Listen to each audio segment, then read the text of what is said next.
Bike BD, MSI blog, সানিগিরি, এরা সবাই কিন্তু FZ250 নিয়ে ভিডিও বানাইছে। কিন্তু তোমরা কি একটা জিনিস খেয়াল করছো, এরা কেউই কিন্তু বাইকের দাম নিয়ে কথাবার্তা বলে নাই। আজকে এই ভিডিও শুরু করার আগে চলো তোমাদেরকে একটা পার্সপেক্টিভ বুঝাই। আমার যে হাতে তারটা, এটা কি বড় না ছোট এটা বলো। এখন কেউ বলতে পারবে এটা বড়, বা কেউ বলতে পারবে এটা ছোট, যতক্ষণ না আমি আর একটা তার এখানে কম্পেয়ার করার জন্য অ্যাড করতেছি। এখন দুইটা তার আমি এখানে অ্যাড করলাম। এখন তোমরা বুঝতে পারতেছো এই সাদা তারটা ছোট আর এই কালো তারটা বড়। সবকিছুর বড় ছোট বা ভালো মন্দ দিকটা কম্পেয়ার করার পরে বের হয় যে জিনিসটা কেমন। কিন্তু আমাদের বাইক রিভিউয়ার দাদারা কেউই ওই বাইকের প্রাইস ধইরা কথা বলে নাই যে এই প্রাইসের আন্ডারে এই বাইকটা কেমন পারফরমেন্স করে বা কেমন সার্ভিস আমাকে দিচ্ছে। তোমরা এখনই বুঝতে পারছো তাহলে যে ওরা কেন প্রাইস নিয়ে কথাবার্তা বলে নাই। কারণ যখন এই বাইকটাকে 4,35,000 দিয়ে পরিমাপ করা হবে যে এই 4,35,000 টাকায় বাইকটা আমাকে কি কি সার্ভিস দিতেছে, তখন সব জায়গায় ধরা খাওয়া যাবে। কারণ হচ্ছে মার্কেটে 3,40,000 বা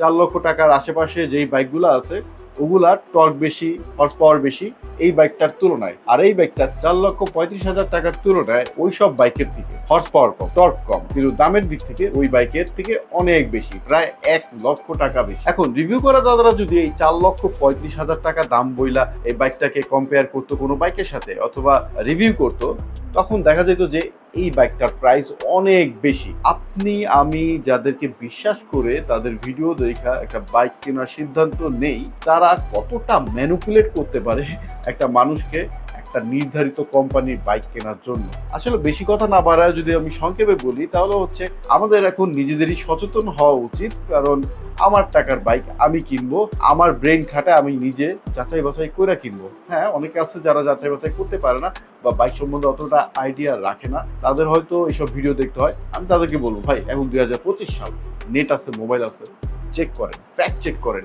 যে কোন বাইকে কেমন, কোন বাইক কি আপনার জন্য, কোন বাইকটা প্রয়োজন, ওইভাবে ফ্যাক্ট চেক করে কিনেন। অন্ধর মতো এইসব দালালখোর রিভিউদের কথা শুনি না বাইক কিনতে চান না। এখন শেষ কথা হচ্ছে, দিন শেষে নিজের বাইক নিজের রেখে কিনতে হবে, নিজের বুঝা কিনতে হবে। ভাই নিজের টাকা দিয়ে নিজে ঠকেন, ভালো লাগবে। মানুষের কথা শুনে ঠকেন না, দেখবেন মোটেও ভালো লাগে না। যাওয়ার আগে একটা কথা বলি, আমার বন্ধু একটা কথা বলতো, আজ বুঝবা না বুঝবা কাইল, পাঁচা থাপড়া পারবা গাইল। আমার মনে হয় এইসব রিভিউদের ভিডিও দেখে যদি বাইক কিনেন আপনারও সেম কন্ডিশন হইতে পারে।